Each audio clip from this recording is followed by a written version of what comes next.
دنیا کی سیاست میں بعض اوقات جنگیں صرف میدان جنگ میں نہیں لڑی جاتی بلکہ مذاکرات کی میز، معاشی دباؤ اور نفسیاتی برتری کے ہتھیاروں سے ان کا رخ موڑا جاتا ہے۔ اسی تناظر میں ایران اور امریکہ کے درمیان جاری کشمکش بھی پیچیدہ مرحلے میں داخل ہو چکی ہے، جہاں دونوں فریقین بظاہر تصادم سے نکل کر کسی معاہدے کی طرف بڑھنا چاہتے ہیں، لیکن دونوں فریقین کی یہ خواہش ہے کہ ون ون کی بنیاد پر، یہ میوچل ون ون ہو اور اسی بنیاد پر انہیں فائدہ بھی حاصل ہو اور نقصان بھی کم سے کم ہو۔ یہی وہ نقطہ ہے جہاں معاملات بار بار تعطل کا شکار ہوتے رہے ہیں، جبکہ اسلام آباد میں ہونے والے مذاکرات کے دوسرے دور میں بھی یہی کشمکش سامنے آئی، جہاں بظاہر امیدیں تھیں مگر پس پردہ عدم اعتماد کی دیواریں اتنی مضبوط ثابت ہوتی گئیں کہ بات آگے نہیں بڑھ سکی۔ در حقیقت ایران کا موقف ابتدا سے نہایت واضح اور غیر مبہم رہا ہے کہ وہ کسی بھی ایسے معاہدے کو قبول نہیں کرے گا جو اس کی خود مختاری یا دفاعی صلاحیتوں پر سوال اٹھائے۔ خاص طور پر جوہری پروگرام کے حوالے سے ایران کسی قسم کی لچک دکھانے کو تیار نہیں۔ تہران کے مطابق اس کا ایٹمی پروگرام مکمل طور پر پرامن مقاصد کے لیے، اور اس پر امریکی دباؤ دراصل خطے میں طاقت کا توازن بگاڑنے کی ایک کوشش ہے۔ دوسری جانب ٹرمپ انتظامیہ اس معاملے کو صرف سفارتی نہیں بلکہ اسٹریٹجک دباؤ کے زاویے سے دیکھ رہی ہے۔ یہی وجہ ہے کہ جنگ میں مطلوبہ نتائج حاصل نہ ہونے کے بعد امریکہ نے نہ صرف ایران پر سیاسی دباؤ بڑھایا بلکہ نفسیاتی جنگ کا ایک نیا باب بھی کھولا۔ یہ بیانیہ تیزی سے پھیلایا گیا کہ ایران کی اندرونی حکومت تقسیم کا شکار ہے، جس کی وجہ سے ایران کی فیصلہ سازی کمزور ہے اور اسی وجہ سے مذاکرات تعطل کا شکار ہوئے۔ اس کے بعد بھی ٹرمپ کے جارحانہ بیانات کا نہ ختم ہونے والا سلسلہ جاری رہا، اور اب ٹرمپ نے اپنے تازہ بیان میں ایران پر پھر سے یہ واضح کیا ہے کہ امریکہ کے پاس وقت کی، لیکن ایران کے پاس وقت تیزی سے ختم ہو رہا ہے، اور اس کے ساتھ ساتھ ٹرمپ نے یہ بھی واضح کیا کہ ایران کسی صورت جوہری ہتھیار حاصل نہیں کر سکتا۔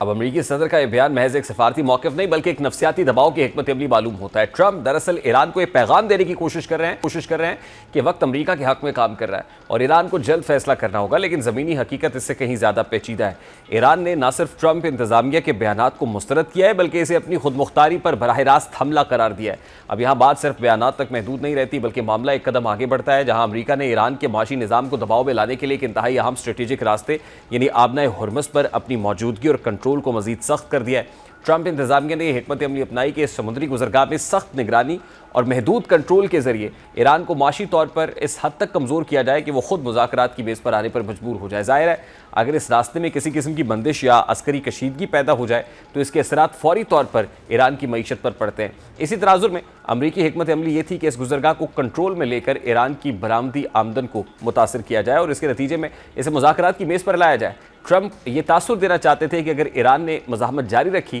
تو اس کی معیشت مزید دباؤ کا شکار ہوگی، بالآخر اسے امریکی شرائط ماننا پڑیں گی، جبکہ اس کے برعکس امریکہ کے اندرونی حالات بھی اس پالیسی کے اثرات سے محفوظ نہیں رہ سکے۔ خطے میں کشیدگی کے باعث عالمی منڈی میں تیل کی قیمتوں میں اضافہ ہوا جس کا براہ راست اثر امریکی معیشت اور عوام پر پڑا۔ یہی وہ نقطہ ہے جہاں ٹرمپ انتظامیہ کو اندرونی دباؤ کا سامنا کرنا پڑا، جس سے یہ واضح ہوتا ہے کہ امریکہ کی خارجہ پالیسی براہ راست اس کی داخلی سیاست پر اثر انداز ہو رہی ہے۔ امریکی عوام مہنگائی، توانائی کی قیمتوں اور معاشی غیر یقینی صورتحال سے پریشان ہے، جس کے نتیجے میں حکومت پر دباؤ بڑھ رہا ہے۔ یہی وہ مشترکہ نقطہ ہے جہاں پر ایران اور امریکہ دونوں کو یہ احساس ہو رہا ہے کہ مکمل تصادم کسی کے مفاد میں نہیں ہے، اسی لیے دونوں فریقین کسی نہ کسی شکل میں ایک ایسے معاہدے کے خواہش مند ہیں جس کے ذریعے وہ اپنی عوام کے سامنے سرخرو ہو سکے۔ اب اسی پس منظر میں پاکستان کا کردار ایک بار پھر انتہائی اہمیت اختیار کر گیا ہے، اور اب حکومتی ذرائع کے مطابق ایرانی وزیر خارجہ عباس عراقچی کی اپنے مختصر ٹیم کے ساتھ آج رات اسلام آباد آمد متوقع ہے، جہاں وہ پاکستانی مصالحتی ٹیم کے ساتھ اہم مذاکرات کریں گے۔ ان مذاکرات کے نتیجے میں اسلام آباد میں امن مذاکرات کے دوسرے راؤنڈ کی راہ ہموار ہونے کی توقع ہے۔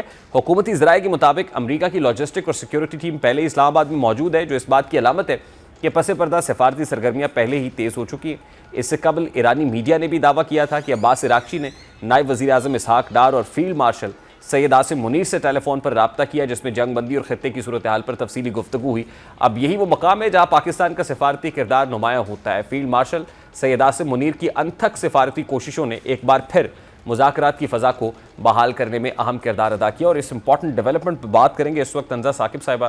سیکورٹی ایکسپرٹ ہیں ہمارے۔ السلام علیکم انزا ثاقب صاحبہ، بہت بہت شکریہ آپ کے وقت کے لیے۔ ظاہر ہے یہ آئس بریکنگ نظر آ رہی ہے، اس سے پہلے امریکی وفد کی پاکستان میں آمد متوقع تھی لیکن پتہ چلا کہ ایرانین سائٹ تیار نہیں ہے۔ اب وزیر خارجہ عباس عراقچی کا پاکستان کا دورہ، آج رات ممکنہ پاکستان آمد، کتنا بڑا بریک تھرو ہے اور کیا مذاکرات کے دوسرے راؤنڈ کی ابتدا کے لیے اس کو نیک شگون قرار دیا جا سکتا ہے؟ جی دیکھیں، بہت ضروری ہے یہ سمجھنا کہ جہاں 47 ایئر سے زیادہ کشیدگی ہو دو ممالک کے بیچ میں، تو اس کو ایک سنگل راؤنڈ آف ٹاکس 22 گھنٹے 24 گھنٹے کے اندر نہیں ریزالو کیا جا سکتا، خاص طور پر جب کہ ہم ابھی ماڈرن ہائبرڈ وارفیئر کے زمانے میں زندہ رہ رہے ہیں، جہاں پہ ایک جگہ کائنیٹک پریشر اور جنگی قوتوں سے لڑا جاتا ہے اور دوسری طرف نیریٹو یعنی بیانیے کی جنگ ہو رہی ہے، جو کہ امریکہ اور ایران دونوں بھرپور اس کا فائدہ اٹھا رہے ہیں اپنی اپنی اسٹریٹجک پوزیشن مضبوط کرنے کے لیے۔ ہاں لیکن یہ بات ضرور خوش آئین ہے کہ عباس اراغچی صاحب مطلب ذرائع کہہ رہے ہیں کہ وہ آج پاکستان تشریف لے آئیں گے، یعنی کہ اس کو میں امریکہ یا ایران سے کی ون سے زیادہ میں ضرور کہوں گی یہ پاکستان کے لیے بہت خوش آئین بات ہے، کیونکہ اسپیشلی ہم نے دیکھا ہے کتنی انتھک محنت کی ہے ہمارے C D F field marshal general Asim Munir نے اور پرائم منسٹر شہباز شریف نے، جنہوں نے بڑی نیک نیتی کے ساتھ اس جنگ کو نہ صرف جنگ بندی کو ایکسٹینڈ کروایا، جو کہ ہم بالکل کوئی بھی سوچ نہیں سکتا تھا، پریزیڈنٹ ٹرمپ تو بالکل ایک ٹکنگ ٹائم بام کی طرح آپریٹ کر رہے تھے، دوسری طرف ایران کے اتنا ہارڈ لائن سٹانس کے ساتھ ساتھ دیکھیں ایک امپورٹنٹ جو ڈیولپمنٹ ایران کے اندر سے آئی ہے وہ یہ کہ مجتبیٰ خامنہئی صاحب جو ہیں وہ زخمی ہوئے انڈر گوئنگ میڈیکل ٹریٹمنٹ ہیں، اور یہ بھی ہم جانتے ہیں کہ کافی زیادہ جو فیصلے یا انفلوئنس آ رہے ہیں وہ ہارڈ لائنڈ IRGC آپریٹیوز کی طرف سے تو اس طرح کی صورتحال میں ایون ایک ایرانین ڈیلیگیشن کا دوبارہ اسلام آباد آنا یہی ایک بڑی خوش آئین بات ہے۔ دیکھیں ایرانیز have proved themselves to be very tough negotiators، اور عباس اراغچی صاحب جو ہیں وہ بڑے ہی اچھے ہی بنجے ہوئے ڈپلومیٹ بھی ہیں، وہ صرف پاکستان نہیں آ رہے جو ایرانین میڈیا بتا رہا ہے، وہ اس کے بعد مسقط جائیں گے، پھر ماسکو بھی جانا ہے انہیں، تو اب اسٹریٹجی کیا نظر آ رہی ہے ایرانین سائڈ سے؟ وہ عمان اور روس کو بھی اعتماد آن بورڈ لینا چاہتے ہیں؟ جی دیکھیں ایک تو بڑی مس کیلکولیشن تھی پریزیڈنٹ ٹرمپ نے جو فیصلے کیے اسرائیل یا موساد کے کچھ رپورٹ کے کہنے پہ، تو ان کو خود منہ کی کھانی پڑی ہے، جو وہ بار بار آپ اگر حال ہی میں پرسوں کی پریس کانفرنس دیکھیں پریزیڈنٹ ٹرمپ کی، تو وہ انہوں نے کوئی 7 مرتبہ کہا ہے، ان کو یہ کہنا پڑا یعنی کہ خود کو بھی یقین دلا رہے تھے کہ we have the best military in the world. تو یہ تو ایران نے جس طرح اپنا ریزالو دکھایا ہے، دیکھیں امریکہ نے ایکٹیولی جنگ کرنے کی کوشش کی اور ایران نے صرف ریزسٹ کیا ہے، ڈیفینڈ کیا ہے، اس کے لیے آئندہ بھی اگر وہ چاہیں تو کئی مہینوں یا سالوں تک یہ کشیدگی برداشت کر سکتے ہیں۔ لیکن یہاں پہ جو انٹرسٹنگ بات وہ یہ ہے کہ ایران نہ صرف اب اس چیز کو ریزسٹ کر رہا ہے، دیکھیں اب تک تو انہوں نے جو بھی ان کا ایسیمیٹرک وارفیئر کا ذریعہ تھا، یعنی کہ میزائل وارفیئر ہو، وہ پراکسیز کی ایکٹیویشن ہو، اب نئے ارمز بند کرنا ہو، دیگر اور اس طرح کے جو ایسیمیٹرک وارفیئر کے ذرائع ہیں، لیکن اس کے ساتھ ساتھ انہوں نے اب جو ہے ایکٹیولی دوسرے ڈپلومیٹک بلاکس میں انگیج کرنے کی کوشش کی ہے، کیونکہ ڈیفینیٹلی ایک جہاں ٹرسٹ فیکٹر ان کو تھا پاکستان کے فارم میں، اور یہ بھی ان کو پتہ ہے کہ جو اب باقی گلف اسٹیٹس بھی تھے جس طرح عمان وغیرہ ہے، انہوں نے بھی ریئلائز کر لیا ہے کہ امریکہ ایک سنگل ان کا حامی و ناصر نہیں ہے، اور دوسرے دیکھیں اب وی آر ایک چیز تو آئی تھنک کہ اس جنگ سے جو پوری دنیا پہ آیا ہو چکی ہے کہ یہ اب ایک ملٹی پولر ورلڈ ہے، کہیں بھی یونیپولیرٹی سے کام نہیں چلے گا، جہاں بڑی بڑی انسٹیٹیوشنز اس جنگ کو رکوانے کے لیے ناکام ہو گئی جس طرح UN نیٹو وغیرہ، وہاں پاکستان جیسے ایک اکنامکلی فریجائل ملک نے جو کئی سالوں سے فالس چھاپ ایک اپنے اوپر لے کے بیٹھا تھا ٹیررزم کی، اس نے کس طرح سے جنگ بندی کروائی، کس طرح سے نیگوسیشن سٹیج ایک کریٹ کیا جو کہ پوری دنیا دیکھ رہی ہے، اور انہوں نے ڈپلومیسی کو پوری اس خطے میں ری انوینٹ کر دیا ہے، تو یہ ایک بہت بڑی بات ہے۔ دیکھیں ضروری نہیں ہے کہ کل کی میٹنگ سے بھی کوئی مطلب بہت ڈیفینیٹیو کوئی سٹانس آئے دونوں ملکوں کی طرف سے، لیکن دیکھیں یہ لاجسٹیکل پریپریشنز جو ہوتی ہیں، بیک چینل کوآرڈینیشن، نہیں لیکن لگ رہا ہے کہ مذاکرات کی ابتدا یا مذاکرات کا دوسرا دور کا آغاز ہونا اب یہ ایران کے ہاتھ میں ہے، اور ایرانین اس وقت جو ہے وہ اسٹیئرنگ ویل پر بیٹھے ہوئے ہیں، کہاں ڈیڈ لاک موجود ہے، کس بات پر کنونس کرنا ہے ایرانینز کو امریکہ کے ساتھ مذاکرات پر بیٹھنے کے لیے؟ اب دیکھیں 2-3 چیزیں، پہلی تو بات میں کہوں گی یہ مذاکرات کی کنٹینیویشن ہے، یعنی کہ وہ پری نیگوسیشن سٹیج سے اب اس کا مطلب فیز 2 ہے،